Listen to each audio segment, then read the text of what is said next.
הערות.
There we go. Where's Dan? He's at his thing. Okay. Well, thank you for coming. I'm Senator Graham from South Carolina. I think this is my 9th or 10th trip to Israel since October the 7th. I learn something every time, and I'm reminded why Israel is such a good friend and ally to America and the strength of the Israeli people. So we met with the Prime Minister tonight, with the Defense Minister and Foreign Minister. A very good engagement. I'll give you my top lines and turn it over to my colleagues. It seems to me the world's got to make 4 decisions fairly quickly here. What to do about the Iranian nuclear ambition. From this trip, and before I came, I believe that Iran is accelerating its efforts to acquire a nuclear weapon. That the Iranians view a nuclear weapon as an insurance policy. They've lost a lot of capability with Hamas being decimated and Hezbollah being very seriously hurt, so their proxies have been diminished. And my fear is that they will see a nuclear weapon as not only the antidote for their problems, but also one day they will use it. I ask every Israeli politician, do you believe if Iran had a nuclear weapon, they would use it against Israel? And everyone said yes. I agree with that. What to do? The Trump administration is going to have to make a decision here very soon about the Iran nuclear program. There are 2 paths to take. A military path where we help Israel deliver a decisive blow against Iran's nuclear infrastructure. I prefer that path. The second path is to negotiate with Iran to try to get them to abandon their nuclear ambitions. If that path is chosen, it needs to be limited in time. We should put it on the clock, and we should define what success looks like. The Libyan model, of where the international community was able to come into Libya and pull up the nuclear program of Gaddafi, his nuclear ambitions, seems to me to be an acceptable diplomatic outcome. The bottom line here is time is not on our side. I trust President Trump to make sure that on his watch they do not have a nuclear breakout in Tehran. Hamas. We met with the hostage families. Thank God for those who've been released, and let's pray and work hard to get every hostage home. It is the goal of President Trump, the Prime Minister, and all of us to bring all the hostages home. There's a second goal that we all share, that Hamas will not be in charge militarily or politically in Gaza ever again. We have a resolution that Senator Blumenthal and I introduced that hopefully we'll take up next week in the Senate that says it is the sense of the United States Senate that Hamas cannot be in charge of Gaza politically or militarily. They must go. I hope we can find an accommodation where they go without having to go back to the fight, but I doubt if that's going to happen. Phase 2, I'll leave it up to the Israelis as what an acceptable end of the war looks like, but I do not believe there's an appetite in Israel for an end of the war with Hamas still standing. Pray for the hostages, but we cannot leave Hamas in charge. As to the Palestinians, once you deal with the Iran nuclear threat, which is the top priority for me, you decimate and destroy Hamas, which is second. What do you do with the Palestinian community? President Trump has mentioned them leaving. We talked to the Prime Minister tonight and other members of the Israeli government. Their view is that Palestinians should be given the opportunity to leave if they would like. I support that. I will work with Israel to find countries that would host Palestinians if they choose to leave. But we're not talking about a forced exodus by Israel or anyone else. So once you find out who wants to stay after they've been given a chance to leave, the Palestinians, what do you do next? Well, I've been working for 2.5 years on a solution to the Palestinian file. that Israel can live with and the Arab world can support. Bottom line is that no one expects Israel to do any kind of deal regarding Gaza or the West Bank that would lead to another October 7th. Nobody expects Israel to allow Hamas to stay in charge, and nobody believes that the PA is the right answer in its current construct. One thing I will say, there's very little appetite that I've seen in the United States Senate for America to take over Gaza in any way, shape, or form. I think that would be a difficult sell in South Carolina. The last thing the Prime Minister mentioned was that the military footprint of the United States in the region is vitally important to stability. So I'm hoping that when we decide what to do in Syria, the United States, that we understand that the relatively small force in the Kurdish-controlled areas of American troops not only prevents ISIS from coming back, will provide a level of stability we need in the region. The Prime Minister told us all that the troops in Iraq, the troops in Syria, American troops, are very stabilizing to the region, and if they were withdrawn, he believes that the ripple effect would be fairly dramatic. I agree with that. With that, I'll turn it over to our good friend, Senator Blumenthal. Thanks. Thank you to Senator Graham for his continuing leadership, which has been so important. This trip is one of many that we've done here, beginning with literally a couple of weeks after October 6th. And I want to thank my colleagues. I think this picture is worth 1,000 words. We have a strong bipartisan group because there is strong bipartisan support for Israel in the United States. It's unwavering and indisputable. And we emphasize that support to the Prime Minister and other officials whom we met, and also the urgency of return of the hostages. And my hope that the ceasefire can be extended so that more hostages can be brought out of this cruel, inhumane captivity. I visited Beirut and Amman, spoke with the president, newly selected president in Lebanon, as well as King Abdullah in Jordan before coming here. And I think we are at the cusp of a potentially enormous opportunity. Israel, to its great credit, has broken Iran's axis. Iran is recognized throughout the region as the common scourge and enemy. And the progress made in Lebanon and in Gaza presents that kind of opportunity for a real prospect of peace and potential progress for the region as a whole. But Lebanon needs support.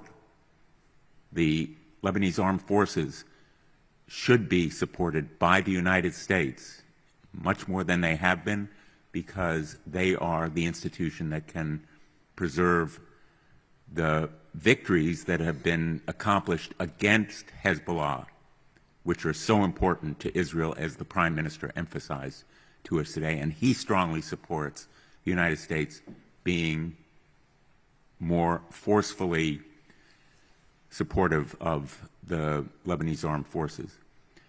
And I'll be very blunt. My view is that the Trump plan is a non-plan. It's a hot mess. The possibility of takeover by the United States is a non-starter. I think for most of us, a takeover involving any troops, any taxpayer dollars is simply a non-starter. But the encouraging point here is that the Arab states will be presenting a plan to the president. My talks with King Abdullah convinced me that the plan that the Arab states will offer to President Trump provides a realistic prospect for normalizing relations, self-determination by the Palestinians, regional defense arrangements, and security for Israel. If those components are part of a realistic plan, it could be a game changer for the region. And finally, let me just say, as always, for me, and I think for many in our delegation, the most powerfully moving part of our trip was our conversation with the hostages. Obviously, the accomplishments of the IDF and the Israeli intelligence community are simply awesome, particularly the destruction using cell phones and pagers in Lebanon, the progress made against Hezbollah and against Hamas should impress anyone with military or intelligence knowledge. But the hostage families, in their courage and strength, their determination and perseverance, are beyond words in the way that they affected me when I first came here a couple of weeks after October 6th. I think it was the high point, our meeting with them at that moment, and again today. So the urgency of returning the hostages continually is on my mind and my heart. And I think they will be with me when I go back to the United States. Thank you. A little bit of housekeeping first. In less than 24 hours, our delegation has had meetings with the defense minister, the foreign minister, the Speaker of the Knesset, and the Prime Minister and his team. So first of all, our thanks to the Israeli government for making such a significant element of Israeli leadership available to us in a short time period.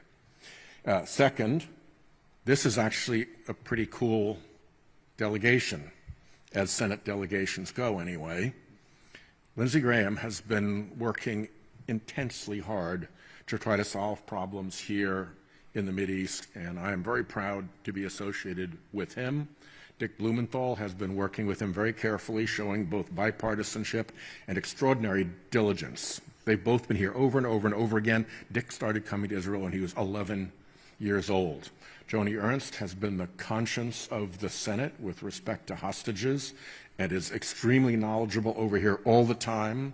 Her colleague Dan Sullivan couldn't be with us this evening because he has another speaking engagement, but he is also a very frequent traveler to this area, very strong on regional issues. Adam Schiff spent very important years as the head of the House Intelligence Committee and is deeply versed in the issues in this part of the world.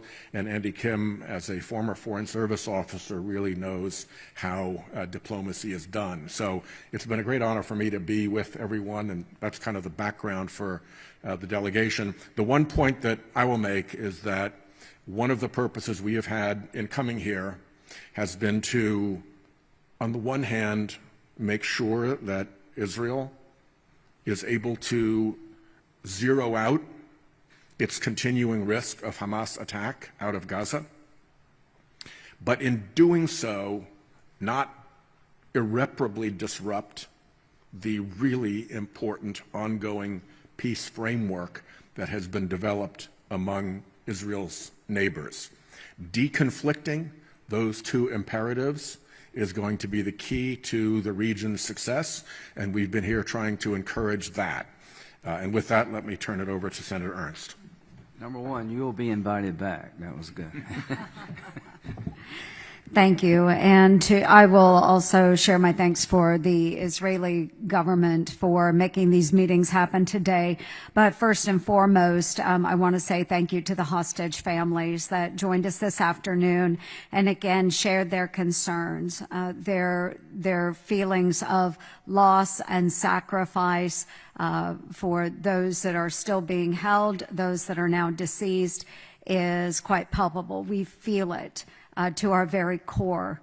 The urgency, they asked us to communicate, it is necessary that we bring our hostages home today, so as soon as possible.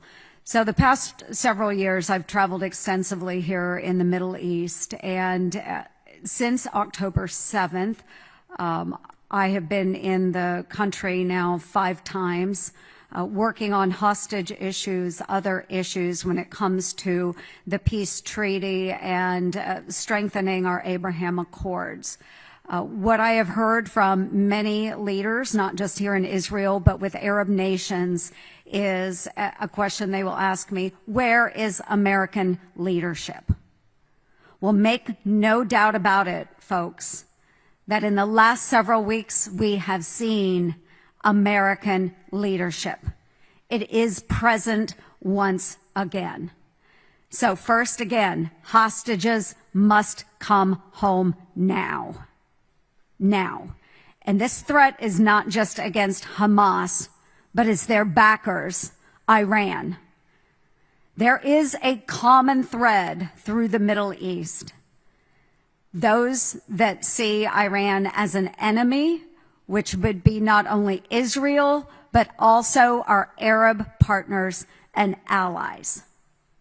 Iran, listen very clearly.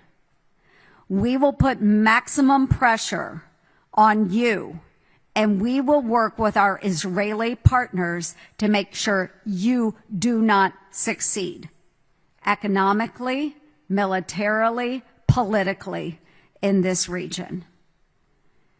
So we will continue to be the absolute partner to Israel and our friends and partners here in the region. Absolute. There is no daylight between Israel and the United States of America. Bring our hostages home now. And Iran, Hamas, we are coming for you. Senator Schiff. Chairman Graham, I want to join in thanking you for organizing this delegation. It is really an honor to be back in Israel, a country that I feel a very deep personal connection with. It was very, very moving, as Senator Ernst was saying, for us to meet with families of the hostages, to hear the 500 days of hell that they have been through. None of us can imagine what that is like. And being here again, one feels the collective sense of trauma that the nation has been through and continues to be going through. And I just want to underscore what my colleagues have said, that you are not alone. The United States stands shoulder to shoulder with Israel. We have been so devastated not only by the magnitude of the horror that was inflicted on Israel 500 days ago, but also by the incredible wave of anti-Semitism it unleashed around the world, all too much of which we have experienced in the United States as well. A surge of anti-Semitism, which I know must contribute to a sense in Israel of being alone, but we want to underscore that you are not alone. You have a very powerful friend and ally standing with you, and that is the United States of America. Hamas can never be allowed to pose a military threat to Israel again. Hamas cannot be allowed to govern or pose any kind of authority in Gaza or anywhere else again. That is a non-starter. I do think it is important to think about where Israel wants this to end up. It is hard to know how to prosecute a war without knowing for sure where you want the end to be. And although I know this is an unpopular idea in Israel, I believe that ultimately the way to a lasting peace will require 2 states. What the attributes of a Palestinian state will be will have to be the subject of negotiation. But I hope that after Hamas is no longer a threat to Israel or anywhere else in the world, I hope that when security, not just a sense of security by Israelis, but the reality of security for Israel has been restored, that we can once again think about what the future can look like, that we can help achieve together. And once again, just a great honor and privilege to be here in Israel. Thank you.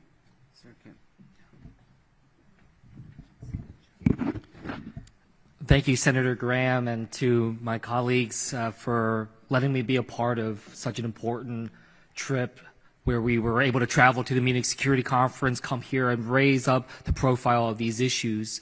For those that don't know me, I'm Senator Andy Kim, and I have to just say it was immensely powerful to be able to stand here alongside Israel commemorating 500 days since the attacks on October 7th, to grieve, to remember, and I think it was important to raise up, to remember the over 40 Americans that were brutally killed on that day, and then the hostages that we are seeking to have released. As the senator from New Jersey, my responsibility is certainly first and foremost as well with my own constituent, the Alexander family, Adon Alexander. That is a name that I raised in every single meeting that I had today. And the fact that we also had a chance to sit down with his mother and hear from the families of the hostages, what they really wanted to express is that hostages are not leverage. They should not be used in that type of means for such critical purposes right now of seeking peace and security. And the fact that they are is despicable. So we call for the immediate release of all remaining hostages, Adon and every single one of those left remaining. And what we really wanted to be able to press forward, and again, these were the words of the families of the hostages, they said, this is a moment right now. There's a moment right now in this diplomatic window to be able to push forward for the release of all. And as we had these meetings as well with so many different leaders, it's also clear that there is a window right now to try to push forward on a regional solution, one that hopefully can build towards an enduring security. And we're not being naive. We certainly see things as they are and the challenges that are there, and protecting Israel's right to defend itself, to be able to ensure that Hamas doesn't pose a threat and they are not in political or military control in Gaza or elsewhere. But we have to make sure that we're pushing for that longer enduring security, to be able to seek the kind of stability that we want with Israel, with the Palestinian people, and for all in the region. Thank you again for letting me be a part of this. Take a couple of quick questions. Yeah, he was first. Thank you. Thank you, Senator. My question is regarding, hold on, I just wrote it. Yes, so where things stand in terms of normalization efforts between Saudi Arabia and Israel, and are they still demanding Israeli commitment for a Palestinian state? And another question, how effective do you think the sanctions that President Trump has imposed on the ICC in terms of dropping the arrest warrants against Netanyahu and Gallant? I am Balik Sladim from I-24 News. I'll take a shot at, jump in. So the Prime Minister said the biggest threat to the state of Israel is a nuclear-armed Iran, because they will kill all the Jews with a nuke if they get it. I believe that. So they can't get one, and they could use it if they had more than one against Arabs, against us. So second to that was the ICC. I mean, look at all the threats the nation of Israel faces. He believed that the International Criminal Court claiming jurisdiction over the state of Israel, a non-member, to be prosecuted in The Hague is an existential threat to Israel, and I agree with that. The hope is that our Democrat and Republican colleagues can take another shot at legislation to sanction the ICC. I think there's a breakthrough to be had where we could get 80 votes, and we're going to go back to the drawing board. The second thing that's important is any state that tries to implement the arrest warrant, any nation state, I believe should be sanctioned heavily by the United States. Why? To deter. We're next. The theory of the case is that a non-member, Israel, a very robust democracy, by the way, the Rome Statute wasn't written to deal with Israel, the United States. It was written to deal with ungoverned areas, lawless places in the world. So the theory they're espousing is that they have jurisdiction over every country anywhere in the world, and if they receive a complaint they think is legitimate, they can come after a democratically elected government with a robust rule of law that's not a member. What prevents the ICC from coming after the President of the United States? the Secretary of Defense, a member of the Senate. Nothing. So my goal is to crush the concept that the ICC has unlimited jurisdiction to go anywhere they want to go and prosecute anybody they want to prosecute. Israel cannot survive with its political leadership unable to travel, its soldiers threatened to go to jail for defending the state of Israel, and we're next. So where are we with normalization? October 7th was designed to stop normalization. Senator Ernst met with MBS on October the 6th, and he was very enthusiastic about the impending breakthrough. I've come here more times than I can count. I practically moved to Saudi Arabia. The deal was there. It was a matter of days, not months or weeks, in October of 2023 that we were going to announce the biggest deal in 1,000 years. A treaty for Saudi Arabia passed by the United States Senate, recognition of Israel with an end game for the Palestinians that Israel could live with and the Arabs would accept. October the 7th was designed to stop that. Iran's worst nightmare above all others is for the Arabs and the Israelis to reconcile and solve the Palestinian problem in perpetuity. That scares the hell out of them, and October 7th was designed to stop that. Let me tell you where I think we're at. We're a ways away. The attack on Israel, the second largest attack on the Jewish people in the history of the Jewish people since the Holocaust, has been traumatic. The desire to reconcile or live with the Palestinians in any way, shape, or form is a pretty hard sell right now. In the Arab world, Israel's won the war on the ground, but they've lost it on television. You go anywhere in the Arab world and all they see is morning, noon, and night attacks on the Palestinian people. My promise to the people of Israel and to this region is not to give up. I am very optimistic we will break through, and let me tell you why.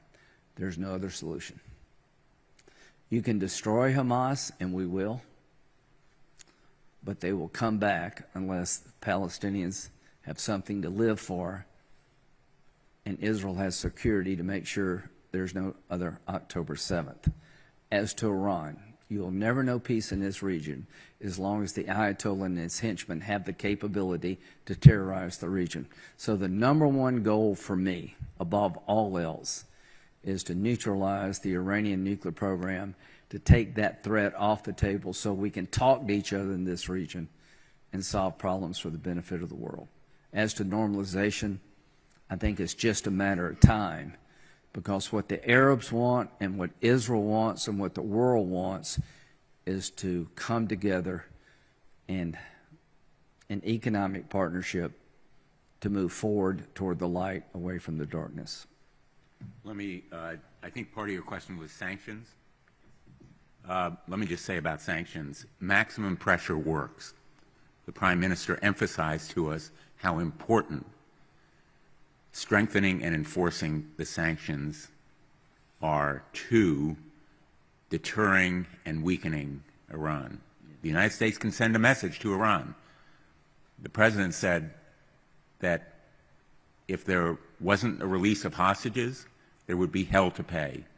Now, Iran ought to be the one to pay hell, because ultimately they are responsible for what Hamas does, as well as Hezbollah and the Houthis. They are the head of the snake. And the common recognition of that fact is an encouraging part of what I see happening, because the Arab plan to be submitted to the President will reflect that common understanding. But maximum pressure through sanctions, which Senator Ernst and I have worked on, I'm hoping we can move forward on, and I hope the administration will do it as well, because the President's the one who said there would be hell to pay. Senator Whitehouse talked about, I think that's a quote for you, not wanting to irreparably disrupt the ongoing peace framework with Israel's neighbors. And there's some concerns in Israel about the array of Egyptian troops and tanks in Sinai, in that same vein of disrupting the peace with the neighbors. So if you could just talk a little bit about what your concerns are and what you think the U.S. can do to help maintain the peace and deconflict, as you said. My concerns are exactly the ones that Senator Graham just expressed. In order to keep the peace framework on track, the Arab partners in that peace process are going to need an understanding that works for them and that they can bring home to their populations with pride. And at the same time, Israel needs to make absolutely certain that Hamas never has the power to inflict casualties in Israel again. And as a part of that, the best way to do that is to make sure they have no power in Gaza or anywhere else again. What that leaves open is the question of, once Hamas is gone, what is the governance for the remaining Palestinians in Gaza? And it's that question that could disrupt the comfort of the Arab partners as they conclude the deal. There's still deal space there, I believe, and I think it will land because I'm an optimist, but that's the issue that I was speaking to.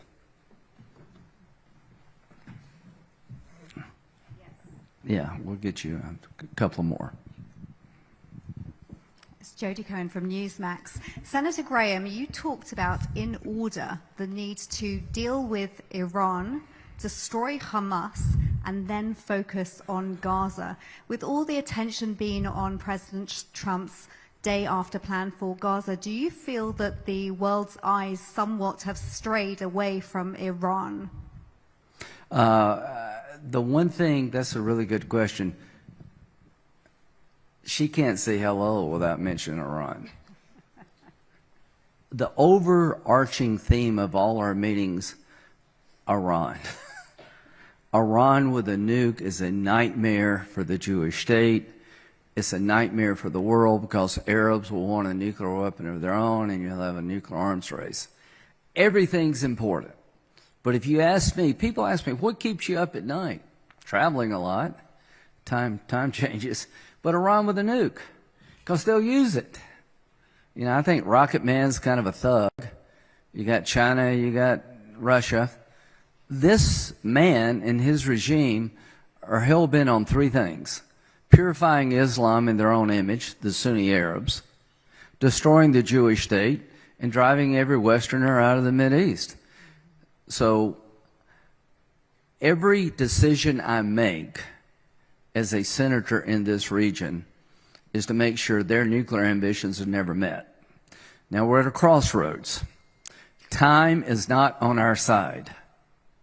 They're accelerating, in my view, their desire to acquire nuclear capability because their proxies have been very seriously hurt. What to do and when to do it. If you want to negotiate, you better put Iran on a clock or it will never end. If you want to negotiate, you need to have an outcome that will secure the goal of making sure they never have a nuke. That's the Libyan model. I think the chance of successfully negotiating Iran out of their nuclear ambitions is about like me being in the NBA. It's possible, but I don't think it's going to happen. So, I am urging the Trump administration, if you try negotiations, put them on the clock and make sure you tell them up front what an acceptable outcome would look like. If that doesn't work, if you want to do that, then you need to quickly pivot and give Israel the capability they're lacking, which is not much, to deliver a decisive blow to the Iran nuclear program. One Holocaust is enough. If you told me 80 years after the end of World War II, there would be a power on the planet after the extermination, the effort to exterminate every Jew in the world, that openly avows the destruction of the Jewish people, that the world would wonder what to do. The answer is simple. Stop them. Stop them now.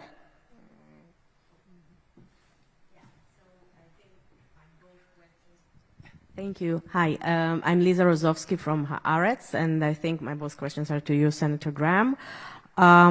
First of all, you were already asked about it, but still, it seems like a lot is happening now in Riyadh, both in connection to the Ukrainian-Russian war and here. From what you hear from the Trump administration and from your meetings with Netanyahu, what would be Saudi Arabia's role in the day after in Gaza? And is it somehow maybe interconnected with what's going on in Ukraine? And second, about the ICC. Before sanctioning Netanyahu and Gallant, ICC sanctioned Putin, and then I don't think I heard any protests against it from your side. Aren't you afraid that this bill you're trying to pass and President Trump's executive order will ultimately disrupt, ruin the international law, the international order? Okay. Thank you. Russia and Israel are not the same. Bibi and Putin are not the same. Bibi actually has to get elected. Nobody's falling out of windows over here that I've seen. The idea that there's a comparison between Putin's Russia and Israel is offensive to me at every level. The Prime Minister goes to court 3 days a week. You have a very robust legal system over here. And if you don't like the government today, just wait. There'll be an election in 2 weeks. Does anybody really believe that Putin's held accountable by anybody in Russia? That's why you have the Rome Statute, not the United States, not Israel. So that idea, to me, is an offensive concept that there's any comparison at all. What role will Saudi Arabia play? The key role. The definitive role. Now, how does this war end? It ends with the destruction of Hamas. It ends with people being able to leave Gaza if they want to, but the ones who choose to stay, what's next? And Iran's on the top. Got to get that done. Nothing works. The Arabs, through Saudi Arabia, have told me that they would recognize Israel. Saudi Arabia would, if they get two things. A defense agreement with the United States, which requires 67 votes, is kind of a checkmate to Iranian ambitions and would be the ultimate brand change for Saudi Arabia. It'd be pretty easy to sell a business interest on coming to Saudi Arabia if you could tell that business concern, America will go to war for Saudi Arabia. That's a big brand change. So he wants that. Two, he and every other Arab leader has to deliver a dignified solution to the Palestinian issue or they will not last. I understand the politics in Israel. You're unified in the idea you don't want to reward the Palestinians with a state after they slaughtered 1,200 of your countrymen and women. I get that, and nor should you. But the question becomes, how does this end, and how do you keep Hamas from coming back? Here's the good news. MBS wants Hamas to come back about as much as you do. His 2030 vision is inconsistent with Hamas and the Ayatollah having a nuclear weapon. We have an alignment of interests for the first time since I've been coming here, where Arab leaderships at the UAE and Saudi Arabia have the same view of radical Islam as Israel does. We want no part of it. We reject them. Women are working in Saudi Arabia. They're driving in Saudi Arabia. Then go to dinner by themselves. Things that seem small or large. They're going to spend $1 trillion in Saudi Arabia modernizing their economy, becoming the leader of the world for AI. Hamas prevents that from happening. So to everybody in Israel, you could have no better partner in destroying radical Islam than Saudi Arabia. Last question.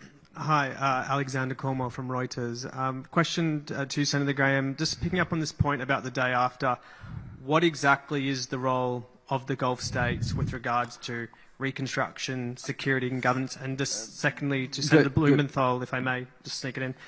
what attributes about this plan that King Abdullah has explained to you has convinced you that this is realistic and that this could work and be a viable alternative to what the president has made public? They're meeting in Saudi Arabia next week to come up with a plan that would allow the Palestinians to leave if they would like, but if they stay in place, to reconstruct without a mass exodus. And they're going to present it, I think, to the world, but particularly President Trump.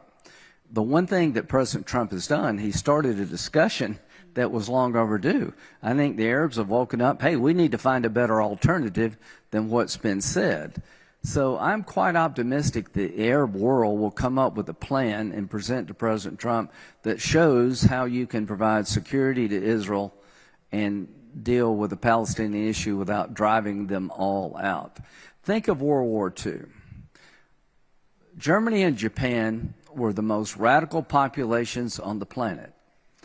There's no more radicalized group of people on the planet than people who live in Gaza and, to a lesser extent, West Bank. They've been taught from the time they're born to the time they die, kill all the Jews. How do you fix that? What did we do in Germany and Japan? We changed the education system. We empowered new people. We took the old and replaced it with the new. The one thing I can promise you, I don't speak Arabic. I am not the guy to do this. And quite frankly, our friends in Israel are not the people to do this. Who will change the education system in Gaza? The Arabs. And they're doing it in their own country. Who will give economic hope to the Palestinians? It will be the Arabs, because we're not spending a dime. We didn't start this war. So my belief is that de-radicalization and demilitarization can only be accomplished through Arab involvement. The role of Israel. You should have the ability to go into any place you need to go to stop a terrorist attack. We did not leave Germany and Japan. We had a military presence there, and we're still there in a different role. I think it would be foolish to expect Israel to just leave the day after Hamas is destroyed. You have legitimate security concerns that will require some form of military presence. But let me tell you what would be equally implausible is to occupy Gaza permanently. You can't do that. That will result in Israeli soldiers being killed every week. So in the short term, and I mean years, not months, Israel needs to have the security presence required to prevent another October 7th, and you devolve power back to the new population you create based on conditions. This worked in Germany and Japan. It will work here. But it won't be Americans doing this. It will be the Arab world. Let me. I think you wanted me to elaborate as well. My conversations with Arab leaders, most recently King Abdullah, have convinced me they have a really realistic appraisal of what their role should be in their own national interests, which is security in Gaza, which they have the military resources to do, reconstruction in Gaza, which they have the money to do, education in Gaza, which they have the cultural architecture to do, and an appreciation for the support of the United States through a possible defense treaty against the common enemy, which is Iran. And to the people of the United States, I would remind you that the Hezbollah flag says, death to Israel, death to the United States.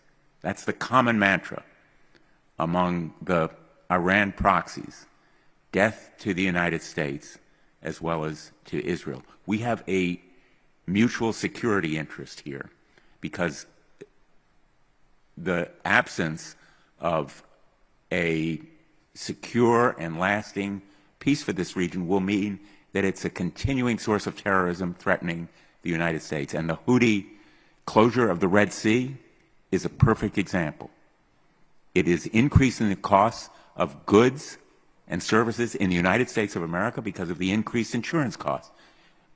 We are linked by unshakable bonds of faith culture, economy, and emotion to Israel, but in a very real, hard-headed, practical sense. And we emphasize this point to the Prime Minister.